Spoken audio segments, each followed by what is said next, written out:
बिस्मिल्लाहिर्रहमानिर्रहीम, अस्सलाम वालेकुम। मैं हूं बिलाल अहमद। अच्छा जी, आज बात करते हैं साकिब निसार साहब, जो कि चीफ जस्टिस पाकिस्तान रहे। जब वो कराची आते थे और हॉस्पिटल्स, जेल पर वगैरह पर छापे मारते थे, तो उनका मकसद क्या होता था? उनके पास इंफॉर्मेशन को पहले दी जाती थी उनको, या वो किसी इंफॉर्मेशन के बगैर जाते थे? जो शर्जील मेमन से शराब बरामद हुई, फिर 1-2 घंटे के बाद ही वो जैतून और शहद में तब्दील हुई, उससे अदलिया का वक़ार या साख जो है वो मजरू हुई, या अदलिया को उससे फ़ायदा हुआ? और साकिब निसार साहब के इन छापों का मकसद क्या था असल में, और साकिब निसार साहब इन छापों से मुतल्लिक़ ख़ुद क्या राय रखते थे? आज इस व्लॉग में हम आपको बताएंगे ये तमाम तर तफसीलात। लेकिन आगे बढ़ने से पहले आपसे एक रिक्वेस्ट है कि बराए करम हमारे चैनल को अगर आपने सब्सक्राइब नहीं किया तो सब्सक्राइब कर दीजिएगा, और साथ ही बेल आइकॉन को प्रेस कर दीजिएगा ताकि हमारी कोई भी वीडियो आपसे मिस ना हो।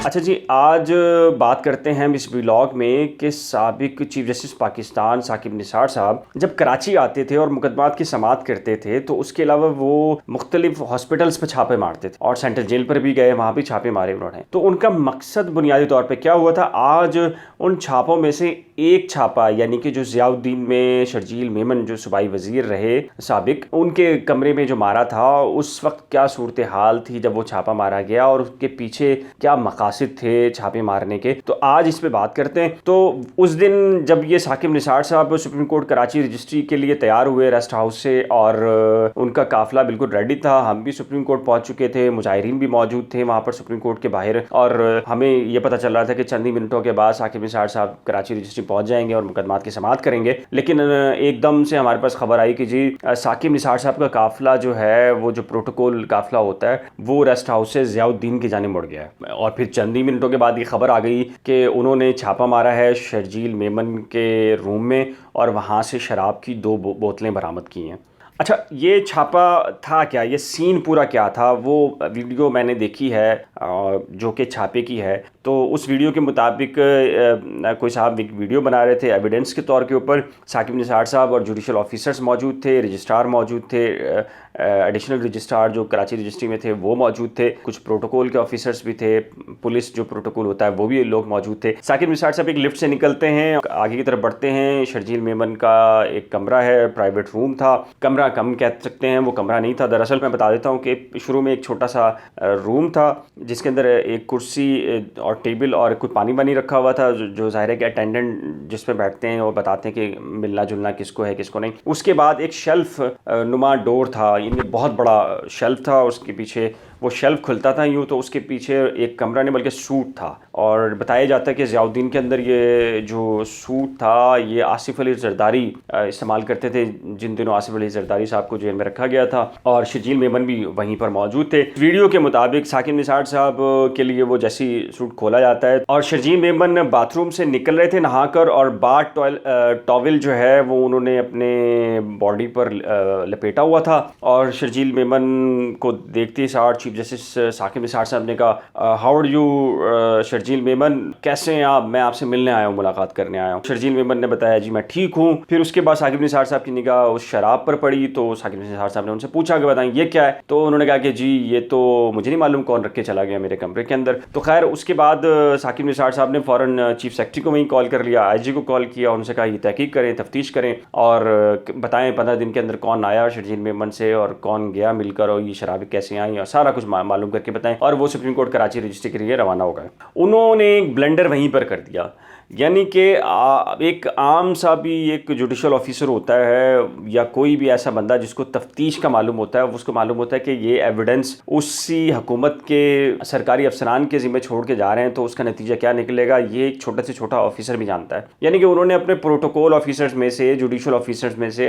एडिशनल रजिस्ट्रार में से किसी को भी वहाँ नहीं ठहराया ताकि वो अपनी मुद्दत में वो मुकदमा दर्ज करते और एविडेंस को कलेक्ट करके रखते। और उन्होंने कराची रजिस्ट्री पहुँच के अदालत पहुँचे और अदालत के अंदर कह दिया, जी मैं तो गया था, वहाँ से शराब बरामद हो गई। अच्छा, वो जब 2-3 बजे एक खबर आ गई, जी वो केमिकल एग्जामिनर के पास एक लेबॉर्ट्री में कुछ चीज़ें गई हैं, तो पता चला कि वो शहद और जैतून की बोतलें, शराब तो है ही नहीं। तो ये उस इतना बड़ा ब्लेंडर साकिब निसार साहब ने किया था इस छापे के दौरान। पहली बात तो ये कि ایک پولیٹیشینس کے روم میں اس طرح چھاپے مارنا، یہ بات درست ہے کہ وہ سب جیل تھا ضیاء الدین کا وہ کمرہ، لیکن پھر بھی اس سے آج سے پہلے جیل کے وزٹس تو چیف جسٹس صاحبان کرتے تھے، لیکن ہاسپٹلز میں سب جیل اور وہ بھی پولیٹیشینس پر چھاپے. اچھا، میری ثاقب نثار صاحب سے 2 سے زائد مرتبہ ملاقات ہوئی. ایک مرتبہ جب میں نائب صدر تھا association of court reporter Karachi کا، تو ایک ڈیلیگیشن کی صورت میں میری ملاقات تھی. پھر 1-2 اور ملاقاتیں ہوئی جو چیمبرز میں ان پرسن تھی، اور کچھ ڈسکس کیا گیا، کسی دوسرے مقصد کے لیے کیا گیا تھا. میں نے یہ والا کویشچن ان سے وہاں پوچھا تھا کہ ثاقب صاحب یہ بتائیں، آپ نے یہ کر دیا، اگر آپ اپنی مدعیت میں کراتے یا آپ کا کوئی سپریم کورٹ کا کوئی آفیسر ہوتا جو مدعی ہوتا اور گواہی کے طور پہ ہوتا، تو یقینی طور پر یہ زیتون اور شراب برآمد نہیں ہوتی. تو جو ثاقب نثار صاحب نے جواب دیا نا، تو اس سے مجھے لگا کہ وہ تو ان کا مقصد کوئی مقدمے بازی یا منطقی انجام تک اس چھاپے کے نتائج کو پہنچانا نہیں تھا، بلکہ وہ ایسے لگتا تھا کہ جیسے کوئی میڈیا کی توجہ حاصل کرنا ان کا مقصد تھا، اور انہوں نے ایک ایکٹیویٹی کی اور ایکٹیویٹی کر کے بغیر کسی سوچے سمجھے جو ہے وہ وہاں سے روانہ ہو گئے. اس کی صورت میں کیا ہوا، جو پیچھے آئی جی تھا، چیف سیکرٹری تھا، وہ آپ کو پتہ ہے کہ اسی سندھ کمبر نے لگایا ہوا تھا، اور وہ اسی کی ظاہر ہے کہ اس کے اگینسٹ تو نہیں جا سکتے تھے. تو وہ پھر شراب جو ہے وہ ایک دم سے زیتون میں اور شہد میں تبدیل ہو گئی. تو اس کا الٹیمیٹلی نقصان ظاہر ہے کہ اس کے فوراً بعد بھی ہوا. عدلیہ کی ساکھ متاثر ہوئی کہ چیف جسٹس دیکھو جی، چیف جسٹس پاکستان گئے تھے، وزٹ مارا، چھاپا مارا، اور دیکھیں جی شراب وہ بھی برآمد کر کے زیتون ہو گیا، تو عام لوگوں کیسے ہوگا. اور جو اس میں اب جو کیس چل رہا ہے، تو ظاہر ہے کچھ عرصے کے بعد جو اس میں آنی ہے جو چیزیں ہیں، وہ بھی ظاہر ہے کہ فیصلہ تو عدالت نے دینا ہے، لیکن اگر بری ہو جاتے ہیں تو پھر اس کے بعد تو ظاہر بات ہے وہ جو ہر دوسرا بندہ یہی کہتا نظر آئے گا نا کہ جی چیف جسٹس اپنی نگرانی کے اندر شراب برآمد کرا کر بھی ثابت نہ کر سکے مقدمے کو، تو پھر جو دوسرے لوگوں کے مقدمات ہیں ان کا نتیجہ پھر ہونا کیا ہے. تو ظاہر ہے یہ بدنامی تو اس کی بنی. اور پھر دوسرا ان کا مقصد سمجھ میں نہیں آیا کہ وہ گئے کیوں تھے. چلے بھی گئے تھے اور انفارمیشن بھی پکی تھی، تو کام تو وہ پکا کرتے، اپنے کسی جوڈیشل آفیسر کی ذمہ لگا دیتے، اور وہ ایف آئی آر درج کروانے کے بعد وہ سارا پروسیجر کرتے، تو یقینی طور پہ کوئی فائدہ ہو سکتا تھا. ثاقب نثار صاحب کا یہ چھاپے کی تفصیل تو ہم نے آپ کو بتائی. اس کے بعد 2-3 اور واقعات رونما ہوئے کہ ایک تو سیمی جمالی صاحبہ ہیں، جناح اسپتال میں جب ثاقب نثار صاحب کا چھاپا پڑا تھا، تو انہوں نے سیمی جمالی نے ماموں بنا دیا تھا 2 منٹ کے اندر ثاقب نثار صاحب کو. تو وہ قصہ کیا ہے، 1-2 اور قصے ہیں. تو آج کے لیے اتنا ہی، انشاءاللہ جو اگلا وی لاگ ہوگا اس میں اس کی تفصیلات سے آپ کو آگاہ کریں گے. آج کے لیے اتنا ہی، خدا حافظ.